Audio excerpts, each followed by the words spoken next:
পাহাড়তলি জঙ্গলে মিনু নামের এক পাখি তার মেয়ে টুনিকে নিয়ে বাস করত। মিনু অন্যের বাড়িতে কাজ করে তার সংসার চালাতো।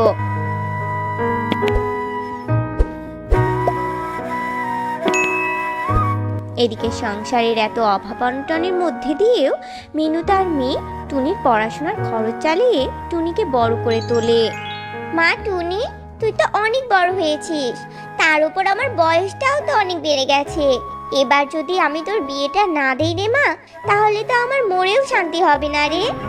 মা, তুমি আমাকে এত তাড়াতাড়ি বিয়ে দিয়ে তোমার থেকে আলাদা করে দিতে চাও? শোন রে মা, আমরা নারী জাতি, আর নারী জাতি বড় হলে তাকে আর বাবা মায়ের ঘরে বেঁধে রেখে দেওয়া যায় না রে মা। এটাই যে নিয়ম রে, এটাই যে ভাগ্যের লিখন। আমাদের মেয়েদেরকে যে স্বামীর বাড়িতে যেতেই হয়। তুইও যে এর থেকে বাদ যাবি না রে মা, তোকেও যে অন্যের ঘরে যেতেই হবে। তাই আর না করিস না। আচ্ছা ঠিক আছে মা, তুমি যা ভালো মনে করো আমি তাই করব মা। লক্ষ্মী মেয়ে আমার। এরপর মিনু জঙ্গলে নিজের জন্য সুপাত্র খুঁজতে থাকে। অবশেষে রাজু নামের একটা ছেলেকে মিনুর খুব পছন্দ হয়, আর মিনু রাজুর সাথে টুনির বিয়ের ব্যবস্থা করে। বিয়েতে জঙ্গলের সব পাখিদেরই নিমন্ত্রণ করে, আর সবাই নিমন্ত্রণ খেতেও আসে। এরপর অনেক সুন্দরভাবে তাদের বিয়ে সম্পন্ন হয়ে যায়। মা, তুমি আমাকে হাসি মুখে বিদায় দাও মা, আমি চলে যাচ্ছি। যা রে মা, আর আমি তোকে আশীর্বাদ করে দিলাম, তুই অনেক সুখী শান্তিতে সংসার কর রে মা। এরপর রাজু টুনিকে নিয়ে তার বাড়িতে ফিরে আসে। এরপর তারা বাসর ঘরে চলে আসে, কিন্তু ঠিক সেই মুহূর্তে কোথা থেকে একটা কাল নাগিনী এসে রাজুকে দংশন করে চলে যায়, আর সাথে সাথেই রাজুর পুরো শরীর বিষে নীল হয়ে যায়। রাজু, তোমার কি হয়ে গেল? রাজু, কথা বলো, রাজু কথা বলো। এরই মধ্যে রাজু সাপের দংশনে মারা যায়। এদিকে সকাল হয়, আর টুনি মৃত স্বামীর লাশের পাশে বসে বসে কাঁদতে থাকে। এমন সময় প্রতিবেশীরা সেখানে এসে বলতে থাকে, হায় হায় রে, এই রাজুটা নিজের প্রাণ দেওয়ার জন্য এই অলক্ষীটাকে বিয়ে করে নিয়ে এসেছিল। অপয়া, হতচ্ছাড়ি, তোর মা জেনে শুনেই এই ছেলেকে খাওয়ার জন্য তোকে বিয়ে দিয়েছিল, তাই না রে? আপনারা কেউ দয়া করে অমন কথা বলবেন না। আমি কেন আমার স্বামীকে খেতে যাব? বলুন আপনারা, কি করে কি হয়ে গেছে আমি তো কিচ্ছু জানি না। চুপ করে রাক্ষসী, তুই আর একটা কথা বলবি না। তুই এক্ষুনি রাজুর মৃতদেহের পাশ থেকে সরে যা, নয়তো তোর খবর খারাপ আছে। তোর মতো মেয়ের জন্য আমাদের মেয়েরাও অপয়া হোক, এটা আমরা কিছুতেই চাই না। না, আমি আমার স্বামীর মৃতদেহ ছেড়ে কোথাও যাব না। তোমরা দয়া করে আমাকে আমার স্বামীর কাছে থাকতে দাও, দাও না গো। বুঝেছি, তুই এক কথায় নড়বি না। তোকে এক্ষুনি এই বাড়ি থেকে ঘাড় ধাক্কা দিয়ে বের করে দিতে হবে। এই বলে সবাই মিলে টুনিকে তুলে বাড়ির বাইরে ধাক্কা মেরে ফেলে দেয়। এরপর টুনি সেখান থেকে উঠে কাঁদতে কাঁদতে নদীর দিকে যেতে থাকে।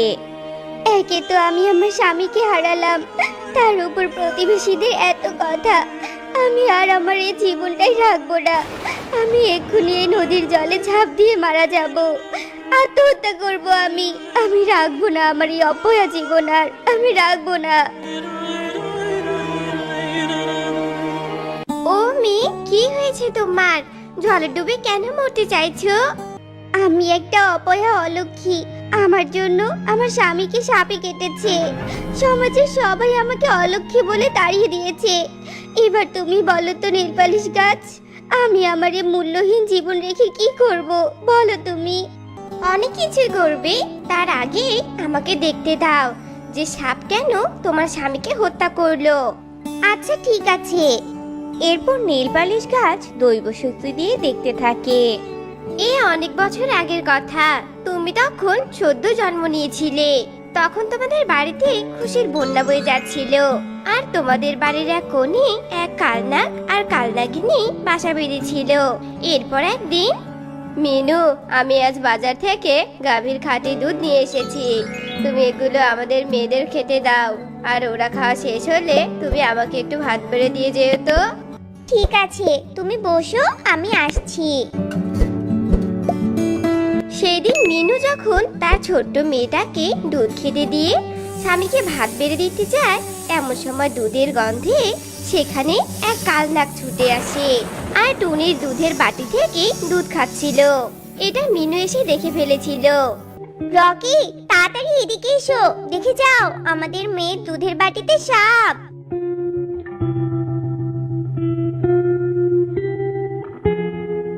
কে কোথায় আছো? আমাদের বাড়িতে এসো, এই সাপকে এক্ষুনি মেরে ফেলতে হবে, নয়তো এ আমাদের মেয়ের কোনো ক্ষতি করে দিবে। তখন রকি বড় একটা লাঠি এনে কালনাগকে জোরে একটা আঘাত করে, জানো, আর কালনাগ সেখানেই মারা যায়। এটা কালনাগিনী পাশ থেকে দেখে ফেলেছিল। তোরা এভাবে আমার স্বামীকে মেরে ফেললি, তোরা এভাবে আমার স্বামীকে আমার কাছ থেকে কেড়ে নিলি। তোদের ঘরেও তো একটা কন্যা সন্তান আছে। তোরা যেমন আমাকে আমার স্বামীর সুখ পেতে দিলি না, আমিও কোনোদিন তোর মেয়েকে স্বামীর সুখ পেতে দিব না। তখন বুঝবি প্রিয়জন হারানোর কষ্ট কাকে বলে। জানো, এসব কিছুর কারণে ওই কালনাগিনী তোমার পিছু পড়ে আছে। আমি তাহলে এই কালনাগিনীর হাত থেকে বাঁচবো কি করে? নদীর জলের নেল পালিশ গাছ, বলো না তুমি। আমি তোমাকে মন্ত্রপুত নেল পলিশ দিচ্ছি, এটা তুমি সর্বক্ষণ নিজের কাছে রেখে দিবে, কেমন? এর ফলে ওই কালনাগিনী আর কখনোই তোমার কাছে আসতে পারবে না। তোমাকে অনেক ধন্যবাদ নদীর জলের নেল পলিশ গাছ। এরপর টুনি নেল পলিশ নিয়ে বাড়ি ফিরে আসে আর তার মাকে সব ঘটনা খুলে বলে। মারে, এত কিছু ঘটে গেল তোর সাথে, আমি মা হয়ে কিছুই জানতে পারলাম না। ওসব ছাড়ো মা, যা হওয়ার তা তো হয়েই গেছে। এবার আমাদের অতীত ছেড়ে বর্তমান নিয়ে ভাবতে হবে মা। এরপর এভাবেই বেশ কিছুদিন কেটে যায়। টুনি অনেক হাসি খুশিতে দিন কাটাতে থাকে। একদিন টোনা নামের এক পাখি শহর থেকে জঙ্গলে আসে আর টুনিকে দেখে তার ভীষণ পছন্দ হয়ে যায়। এরপর টোনা বিয়ের প্রস্তাব নিয়ে মিনুর কাছে আসে। মাসিমা, আমি শহর থেকে এসেছি, আপনার মেয়েকে আমার ভীষণ পছন্দ হয়েছে। আপনি যদি কোনো কিছু মনে না করেন তাহলে আমি আপনার মেয়েকে বিয়ে করতে চাই। এই তো আমার মেয়ের জন্য অনেক সৌভাগ্য বাবা, কিন্তু এরপর মিনু কালনাগিনীর সব কথা খুলে বলে। সব শুনে টোনা বলে, মাসিমা, আমি ওসব বিশ্বাস করি না, আমি আপনার মেয়েকে শুধু চাই।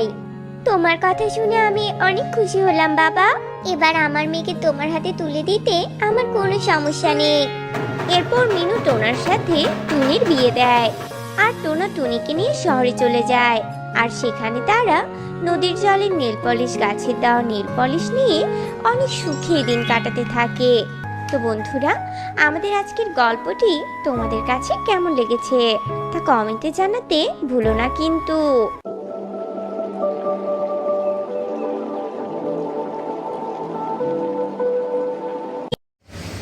হ্যালো বন্ধুরা, ভিডিওটি যদি আপনাদের ভালো লেগে থাকে তাহলে অবশ্যই একটা লাইক করে দিবেন। চ্যানেল নতুন এসে থাকলে চ্যানেলটি সাবস্ক্রাইব করে দিবেন। ধন্যবাদ। আর ভিডিওটি কেমন হয়েছে কমেন্ট করতে ভুলবেন না যেন।